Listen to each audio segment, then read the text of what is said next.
Je souhaiterais aujourd'hui partager avec vous un message intitulé « La prière de la foi ». Le passage biblique d'aujourd'hui est tiré de Jacques 1:5-8. Lisons-les ensemble. Si quelqu'un d'entre vous manque de sagesse, qu'il la demande à Dieu, qui donne à tous simplement et sans reproche, et elle lui sera donnée. Mais qu'il la demande avec foi, sans douter, car celui qui doute est semblable au flot de la mer, agité par le vent et poussé de côté et d'autre. Qu'un tel homme ne s'imagine pas qu'il recevra quelque chose du Seigneur. C'est un homme irrésolu, inconstant dans toutes ses voies. Une prière de foi convaincue reçoit toujours une réponse. Pour une telle prière, nous devons clairement connaître la volonté de Dieu. Lorsque nous connaissons la volonté de Dieu et prions selon cette volonté, les portes du ciel s'ouvrent nécessairement. Romains 10:17 déclare « Ainsi la foi vient de ce qu'on entend, et ce qu'on entend vient de la parole de Christ. » La foi consiste à croire en la parole de Dieu. La parole de Dieu demeure immuable, même si les cieux s'écroulent et si la terre disparaît. Ainsi, nous croyons en la promesse de la parole de Dieu. Si nous nous tenons pleinement sur la parole de Dieu, même si nos yeux ne voient aucune preuve, même si nos oreilles n'entendent aucun son, et même si nos mains ne saisissent rien, tout sera accompli avec certitude. Tout d'abord, partageons sur la volonté de Dieu révélée dans la parole. Pour connaître la volonté de Dieu, il faut d'abord se tourner vers la Bible. La Bible est le livre qui contient la volonté de Dieu. C'est une lettre spirituelle que Dieu nous a envoyée. À travers la Bible, nous découvrons la volonté de Dieu. Écrite sous l'inspiration de Dieu, la Bible est un livre qui révèle la volonté de Dieu pour l'humanité. Elle est la parole sainte de la promesse, la parole de vie et la parole de puissance. 2 Timothée 3:16-17 déclare « Toute écriture est inspirée de Dieu et utile pour enseigner, pour convaincre, pour corriger, pour instruire dans la justice, afin que l'homme de Dieu soit accompli et propre à toute bonne œuvre. » La Bible en grec se dit canon, un mot qui signifie à l'origine règle pour mesurer, standard, norme. Lorsqu'un charpentier construit une maison, il ne doit pas se contenter de mesurer approximativement à l'œil nu. Sinon, lorsque les torrents déferlent et que les vents soufflent, la maison s'effondre. Il doit utiliser une règle pour mesurer avec précision afin de construire correctement la maison. Aujourd'hui, dans le monde entier, de nombreux pays rivalisent pour construire des gratte-ciel. Ces immeubles de grande hauteur ne sont pas mesurés avec des règles classiques, mais grâce au GPS utilisant des signaux satellites, afin de minimiser les erreurs de mesure. Ainsi, les bâtiments sont construits droits et restent debout même en cas de vent violent ou de tremblement de terre. De la même manière, la Bible est le standard qui nous montre avec précision la volonté de Dieu. En lisant, en écoutant et en méditant constamment sur la Bible, nous pouvons connaître clairement la volonté de Dieu. Le psaume 119:105 déclare « Ta parole est une lampe à mes pieds et une lumière sur mon sentier. » Lorsque nous lisons, mémorisons et aimons la parole du Seigneur, notre chemin ne sera pas sombre. La parole du Seigneur est une lampe à nos pieds et une lumière sur notre chemin. En tenant une lampe éclatante et en marchant selon cette lumière, nous ne trébucherons sur rien. En lisant la parole de Dieu, le Saint-Esprit nous éclaire et nous fait comprendre la parole de Dieu. Hébreux 4:12 déclare « Car la parole de Dieu est vivante et efficace, plus tranchante qu'une épée à 2 tranchants.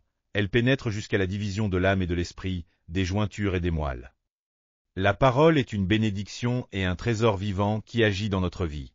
Ne dites jamais « Je n'ai rien ». Si vous avez la Bible, vous avez tout.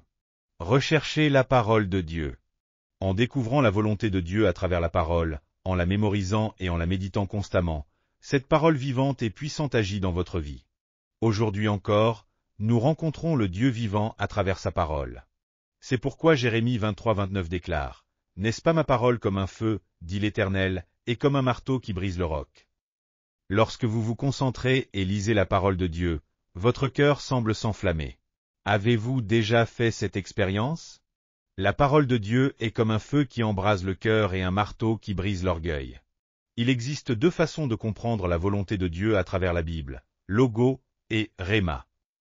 Le logo est la parole telle qu'elle est, donnée équitablement à tous, de la Genèse à l'Apocalypse. Le réma est quelque peu différent. Le réma est cette voix qui nous convainc profondément lorsque nous lisons la Bible et que le Saint-Esprit touche notre cœur à ce moment précis. C'est une parole qui nous saisit, comme si Dieu nous parlait directement. Lorsque le réma vient à nous, notre cœur s'enflamme et nous sommes remplis de la voix de Dieu. C'est pourquoi, en lisant la parole du logo, en priant Dieu et en restant à l'écoute, nous ne savons pas quand Dieu nous parlera par la voix du Réma. Lorsque Dieu nous donne le Réma, une joie débordante nous envahit, comme si nous recevions un grand cadeau. Kenneth E. Hagin, un éminent pasteur américain, était de santé fragile dès sa naissance. Il souffrait d'une malformation cardiaque et d'une maladie sanguine incurable, et il a frôlé la mort à plusieurs reprises. À l'âge de 16 ans, les médecins lui ont dit « Tu vas mourir ». Les chances de survie avec cette maladie sont inférieures à 1 sur 1 million. Ces paroles étaient profondément désespérantes. Cependant, alors qu'il priait, il a soudainement reçu dans son cœur cette pensée et cette voix de Dieu. « Tu vas mourir, mais pas maintenant. Ta maladie peut être guérie. Lis la Bible. » Dès lors, il a commencé à lire la Bible, et à travers la parole, il a reçu une grande inspiration et un « Réma ». En particulier, en lisant Marc 11, 24, « Tout ce que vous demanderez en priant, croyez que vous l'avez reçu, et cela vous sera accordé. » Il a senti comme si cette parole sortait des pages de la Bible et saisissait son cœur. Son cœur s'est enflammé, bouillonnant de foi. Il s'est alors agenouillé et a prié. « Je crois que mon cœur mal formé et ma maladie sanguine sont guéris aujourd'hui, à cet instant précis. Merci, Seigneur. Qu'il en soit selon ta parole. » Finalement, il a été complètement guéri de sa terrible maladie incurable. De cette manière, lorsque nous recevons un « Réma », la parole vivante agit dans notre vie. Si nous crions à Dieu dans la prière, il vient à nous et nous donne un « Réma ». Alors, des miracles se produisent. Pour connaître clairement la volonté de Dieu, nous devons lire constamment la parole de la Bible et l'écouter avec diligence. Ainsi, à travers la parole du logo, Dieu nous enseigne sa volonté, et à travers la parole du Réma, il nous fait entendre directement sa voix. George Muller, surnommé le père des orphelins, a fondé 5 grands orphelinats et a pris soin de 10 024 orphelins au cours de sa vie. En gérant ces orphelinats, il a rencontré de nombreuses difficultés, mais il priait constamment Dieu et a reçu plus de 50 000 réponses à ses prières. Avant de prier, il lisait et méditait toujours la parole de Dieu pour s'assurer que cela correspondait à la volonté de Dieu. Lorsqu'il était convaincu, à travers la Bible, que c'était la volonté de Dieu, il ne reculait jamais. Il était certain que la volonté de Dieu s'accomplirait selon sa parole. Ainsi, la prière de foi produit des miracles. Lorsque nous connaissons clairement la volonté de Dieu à travers la Bible, que nous prions et avançons avec foi, Dieu accomplit sa volonté. Deuxièmement, Dieu nous guide à travers les désirs de notre cœur. Les désirs, qui portent en eux les émotions de joie, de tristesse, de colère et d'amour, sont des sentiments puissants que Dieu utilise pour nous conduire. Lorsque nous prions, des désirs naissent dans notre cœur et nous guident. Philippiens 2,13 déclare « Car c'est Dieu qui produit en vous le vouloir et le faire, selon son bon plaisir. » Dieu suscite en nous des désirs ardents et agit à travers eux. Ainsi, lorsque nous prions, nous devons réfléchir profondément aux désirs qui surgissent dans notre cœur. Dieu révèle sa volonté profonde en éveillant des désirs dans notre cœur. Par exemple, si un jour, un désir soudain de partager l'Évangile avec un voisin naît en nous, en suivant ce désir et en allant vers ce voisin, Dieu aura déjà préparé son cœur à recevoir l'Évangile. Le psaume 37,4 déclare « Fais de l'Éternel tes délices, et il te donnera ce que ton cœur désire. » Ainsi, nos désirs sont extrêmement importants. Nos désirs ne sont pas comme un vent qui souffle ici et là, mais ils sont suscités dans notre cœur par l'inspiration du Saint-Esprit, qui nous touche et nous remplit d'émotions. Lorsque des désirs ardents et concentrés saisissent notre cœur, ils ne nous quittent ni en nous levant, ni en nous asseyant, ni en sortant, ni en rentrant. Ces désirs-là sont précisément ce que Dieu veut accomplir. À travers les désirs de notre cœur, nous pouvons connaître la volonté de Dieu.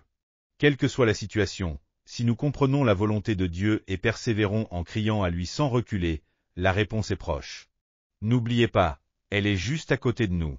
Nos désirs et les réponses à nos prières sont déjà là, tout près de nous. Troisièmement, nous pouvons connaître la volonté de Dieu à travers l'intervention de sa main dans nos circonstances. La main de Dieu se manifeste également dans notre environnement. Ainsi, ce que nous ne devons pas faire, il en bloque le chemin. Peu importe nos efforts, il ferme cette voie. Ce que nous ne devons pas faire, il ferme la porte, et ce qu'il veut accomplir, il l'ouvre. C'est par cela que nous pouvons comprendre où se trouve la volonté de Dieu. Lorsque l'apôtre Paul prêchait l'Évangile, il voulait aller dans une certaine direction, mais le Saint-Esprit de Dieu l'en empêchait constamment. Ensuite, Dieu ouvrit une autre porte, et Paul s'y rendit. Cette expérience est racontée dans la Bible. Actes 16, 6-10 déclare, « Empêchés par le Saint-Esprit d'annoncer la parole en Asie, ils traversèrent la Phrygie et la Galatie. Arrivés près de la Mysie, ils se disposaient à entrer en Bithynie, mais l'Esprit de Jésus ne le leur permit pas. Ils franchirent alors la Mysie et descendirent à Troas. Pendant la nuit, Paul eut une vision. Un Macédonien lui apparut, debout, et lui fit cette demande, « Passe en Macédoine, secours-nous. » À la suite de cette vision de Paul, nous cherchâmes aussitôt à nous rendre en Macédoine, concluant que Dieu nous appelait à y annoncer la bonne nouvelle. Ici, Asie désigne une région géographique. Le Saint-Esprit, ou l'Esprit de Jésus, a bloqué le chemin vers cette région, utilisant des personnes et les circonstances pour le faire. Par la suite, alors que Paul priait, il eut une vision d'un Macédonien lui disant « Viens nous aider ». En obéissant à cette direction, Paul traversa en Macédoine et y prêcha l'Évangile, obtenant des résultats extraordinaires. Lorsque nous prions pour connaître la volonté de Dieu, il peut arriver que les projets que nous avons planifiés se bloquent sans cesse, tandis qu'une porte s'ouvre dans une direction que nous n'avions pas envisagée, nous faisant signe d'y aller. C'est précisément à ce moment-là que nous pouvons comprendre la volonté de Dieu. Ainsi, nous devons observer attentivement notre environnement et rester éveillés spirituellement. À l'intérieur d'une pièce, il est impossible de savoir si le vent souffle ou non. Mais si nous regardons par la fenêtre, nous pouvons voir les arbres se balancer. Si les branches penchent vers la gauche, le vent souffle de droite à gauche. Si elles penchent vers la droite, le vent souffle de gauche à droite. De la même manière, dans notre vie, lorsque nous prions Dieu et observons notre environnement à travers les fenêtres de notre cœur, nous pouvons voir dans quelle direction souffle le vent du Saint-Esprit. De cette façon, Dieu ferme les chemins qu'il ne veut pas que nous empruntions et ouvre ceux qu'il veut que nous suivions. Quatrièmement, Dieu nous guide et nous conduit clairement à travers des rêves ou des visions. Dans le livre des Actes, un jeune juif nommé Saul persécutait les chrétiens et les faisait emprisonner à Jérusalem. Par la suite, il décida avec un cœur déterminé d'aller à Damas pour y arrêter des chrétiens et les jeter en prison. Sur le chemin de Damas, une lumière éclatante venant du ciel brilla soudainement sur lui. Pris de panique, il leva les yeux et entendit une voix venant de cette lumière. « Saul, Saul, pourquoi me persécutes-tu » Saul demanda, « Qui es-tu, Seigneur » Et la réponse fut, « Je suis Jésus, celui que tu persécutes. » Saul tomba à terre, et lorsqu'il se releva, il était aveugle. Il entra dans la ville de Damas et jeûna pendant 3 jours. Pendant ce temps, Dieu apparut en vision à un homme nommé Anania, un habitant de Damas, et lui ordonna, « Va trouver un homme nommé Saul, venu de Jérusalem, et fais-le recevoir le Saint-Esprit. » Anania alla donc trouver Saul, qui fut rempli du Saint-Esprit. Alors, quelque chose comme des écailles tomba de ses yeux, et il recouvra la vue. Dès lors, Saul devint l'apôtre Paul, un évangéliste passionné et fervent de Jésus-Christ. Ainsi, Dieu guide et dirige à travers des rêves ou des visions. Romains 12:2 déclare, « Ne vous conformez pas au siècle présent, mais soyez transformés par le renouvellement de l'intelligence, afin que vous discerniez quelle est la volonté de Dieu, ce qui est bon, agréable et parfait. » Ce verset signifie qu'il faut discerner les rêves et les visions que Dieu nous donne. Il existe aussi de mauvais rêves, que l'on appelle souvent des rêves absurdes ou des rêves sans valeur. J'ai vu de nombreuses personnes qui, après avoir fait de mauvais rêves, s'agitaient en pensant que ces rêves allaient se réaliser, mais finissaient par rencontrer des échecs. En réalité, moi aussi, j'ai été aidé par un rêve que Dieu m'a donné. Lorsque notre église était située à Céodémain, elle comptait déjà 10 000 membres, et il n'était plus possible de les accueillir dans cet espace. Nous étions donc dans une situation où il fallait déplacer l'église. La rotonde de Céodémain était tellement étroite qu'à l'époque, la direction de la police de Séoul nous avait averti qu'ils allaient interdire l'accès des voitures et qu'il ne serait plus possible de tenir les cultes du dimanche.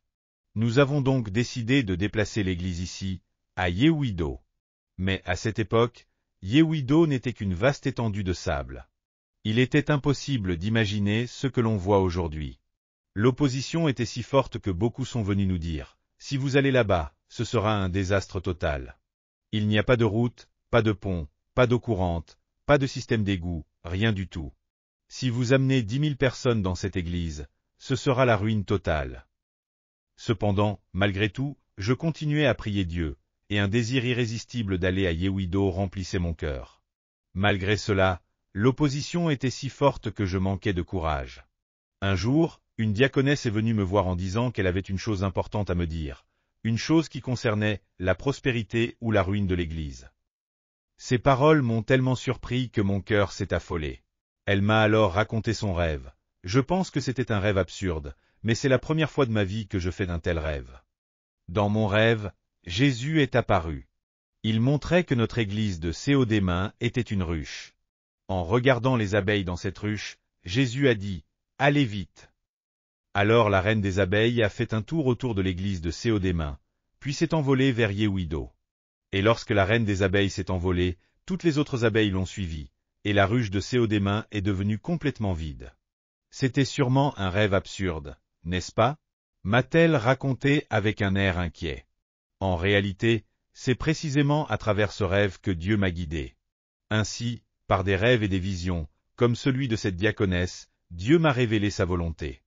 Grâce à cette compréhension, j'ai pu, avec courage, aller à Yehuido, où nous avons pu bâtir ce qui est aujourd'hui la plus grande église du monde.